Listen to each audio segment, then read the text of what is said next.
好啦，我哋要請羅旭啟咧，人權監察總幹事咧，係澄清下剛才民建聯嘅發言嘅幾點嘅。我諗民建聯嗰個講法咧，就係話喺呢啲公約、人權公約裏面咧，要有啲保留條款，呢個唔係需要嘅 ，OK。而且即使保留咧，喺國際法裏面咧係只能夠係即係喺再好少嘅保留嘅啫，唔能夠否定咗裏面嘅精神。如果你有個選舉權，你最後係剝奪咗佢嘅咧，你就係實際上否定咗佢。咁我哋睇翻咧基本法裏面嘅講法咧，都係要公約繼續適用嘅，所以你唔可以而家抽空咧就話將公約咧就保留條款就乜都得啊。咁第二就係基本法都要循序漸進，你作為律師咧應該知嘅，係嘛？咁冇理由而家循序進退嘅。回歸前都有補選啦，係嘛？何況而家？所以其實我哋如果講一個補選呢個選舉權咧係好重要，同埋個公約你睇清楚啊，係權利及機會，你有冇機會俾人去補選㗎？呢個係好重要嘅。而任何嘅遞補只能夠係反映翻嗰個政治力量嘅比例，嗰種政治嘅比例。所以你揾第二個黨去補嗰啲嘢係完全不能接受嘅。好林慕雄，我覺得咧，即係一個制度嘅設計咧，應該係要有佢一貫性。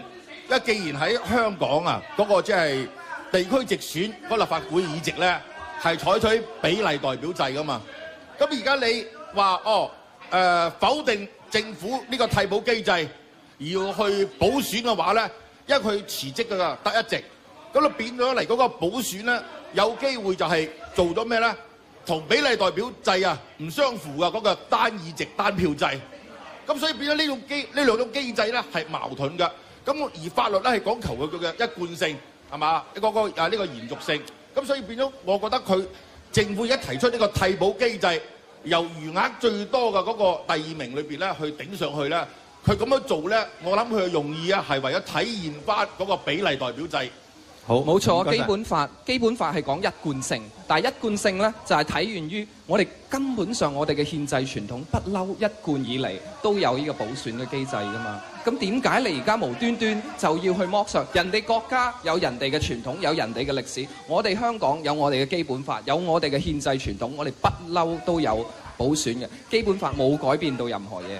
好嗱，我剛才講到啦，我會人選同埋時間上都會遷就呢一邊㗎。周浩鼎，你作為一個律師，點回應剛才人權監察同埋大狀嘅睇法 ？OK 嗱，頭先羅生又再一次提起保留嗰樣嘢，保留呢樣嘢 reservation 喺頭先我提過嗰單 case 裏面咧，都再三有提過的，而且確國際人權公約喺唔同嘅地方佢嘅 application 係會有適當嘅保留，而喺香港呢笪地方咧，而喺香港呢一笪地方，當你應用國際人權公約嘅時候，你係要根據翻呢一笪地方去作出一啲適當嘅保留。就係我哋頭先講，我頭先講過一個字，大家唔知記唔記得係周期性選舉。頭先阿羅生佢話要有權利要有機會，但係我哋記住，如果你睇翻第25條國際人權公約第25條 B part 佢哋講咧，每個人嗰種投票同埋嗰種權利佢哋去講咧，都係集中講 periodic election 係周期性嘅選舉。只要我哋係有每4年一屆嘅選舉的話，其實我哋俾咗機會佢行使呢個權利。嗱，另外一樣嘢講翻，每一個國家，例如我哋頭先講話美國或者德國，德國其實都係有替補機制，佢都係唔搞普選嘅。咁點解會係咁咧？背後嘅理念，唔係你可唔可以俾我講埋先得唔得？俾我講埋先啦，得唔得？等下周浩鼎都講埋先啦，各位朋友。佢哋嘅國家嘅傳統，點解佢哋可能係唔搞一個補選而等待去下一屆？佢哋講到明個州長如果委任咗個人入去做呢一個嘅職位的話咧，就要到下屆嘅選舉，就係因為要體現咗每一屆嘅選舉都係俾人哋去選啊，係每一屆一個周期性嘅選舉，所以其實呢一種嘅方案咧，其實係正係符合翻國際人權公約，叫你每一次係周期性嘅選舉當中，你行使嗰個權利。咁但符唔符合而家嘅比例代表制咧？因為我哋而家選票噶嘛。嗱，而家我哋講翻第一樣嘢，頭先阿劉生已經講咗啦。另一樣嘢啦，又要再講翻。我哋而家講緊呢一個咁嘅遞補機制咧，佢主要都係適用於我哋而家比例代表制。嗱，有一個少少嘅矛盾都要同大家講嘅。我哋而家嘅比例代表制選到嘅議員出嚟，如果有出缺嘅時候，我哋又變翻做一人一票嗰個單議席單票制嗰個制度去玩。咁其實某程度上係咪唔 consistent 呢？係咪？即係其實應該就係話，如果你喺你選嘅時候出咗嚟嘅嗰個議員，你用呢種方式如果佢走咗，或者佢係有啲咩理由而辭咗職嘅話，就唔應該用完全另一套嘅嗰個機制咧。咁應該係用同一張名單遞補上去㗎，唔應該用隔離嗰張㗎。嗱，我就聽埋我講先。聽埋我講先。成個 replacement 嗰個 mechanism 而家爭議最大咧，我反而覺得咧就係我哋剝奪咗補選嗰個權利，即係我哋剝奪咗你哋補選嗰個權利。而家我講，唔止係咁手㗎，我請繼續。你聽我講先。而家我講嘅觀點，首先解決咗第一樣嘢就係，就算我哋唔實行呢個補選，我哋用一個所謂嘅 replacement mechanism， 你點樣去遞補都好啦。其實呢樣嘢係可以符合翻基本法同符合國際人權公約，就唔一定要搞個補選。其實我講個 point 就係呢樣，即係所以點解我花時間同大家喺度回應，就係因為回應翻大律師公會嗰個話，究竟係咪剝奪咧？唔係。好，唔該晒。民陣嘅朋友，俾佢講先。係民陣嘅朋友，李慧儀。民間人權陣線，啱啱聽到民建聯周浩鼎講嘅嘢咧，即係固之然民建聯最無恥啊！咁但係咧，即係更加聽到佢鬼拍後尾枕，前言不對後語啊！係咪啊？而家香港人咧係唔需要啊，俾民建聯或者劉夢熊咧呢啲咁嘅人咧去鬼食豆腐。即係而家周浩鼎，你民建聯嘅大佬係咁大膽嘅，你係夠膽嘅就上嚟城市論壇同大家去講，就唔係派你出嚟。頭先咧講到咧國際人權公約以及咧就係政治權利及公民權利國際公約，唔可以選擇性使用㗎。香港係要向聯合國去匯報，唔可以選擇性去講啲假話。外國嘅案例都唔可以選擇性咁樣去呃人。而家我哋有2間學校嘅同學坐喺度，我哋唔好去教壞我哋下一代啊！我哋係要講一啲真憑實據，我哋要俾一啲真相俾下一代知道。我哋香港要人權，要有民主，要有法治。我哋7·1維園見，要求撤回案法。好，唔該晒。我哋翻嚟台上所有嘅討論，劉夢熊先，跟住到2位嚇，每人大概1分鐘鬆啲左右。好，即係我覺得我哋討論一個問題咧，應該係要即係實事求是。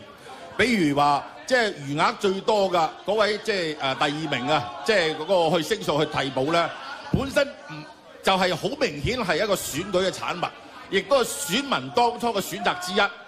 起碼絕對唔係委任，唔係絕對係唔係呢個欽點。咁變咗又何來話取消呢個選民嘅選舉權利咧？咁樣真係冇選舉啊嘛！風馬牛唔相及嘅呢個。係。我想回應一下頭先民建聯嗰位周律師啦，資料提供，你頭先講到話德國嗰個替補機制，你知唔知德國嘅法庭都裁定咗嗰個替補機制係不合憲？呢個少少資料提供翻俾你。OK，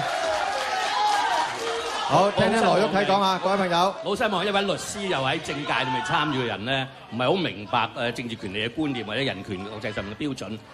第一咧，任何保留條款都唔能夠實質上剝奪嗰個權利嘅核心嘅，文化種種嘢都唔能夠作為解釋嘅。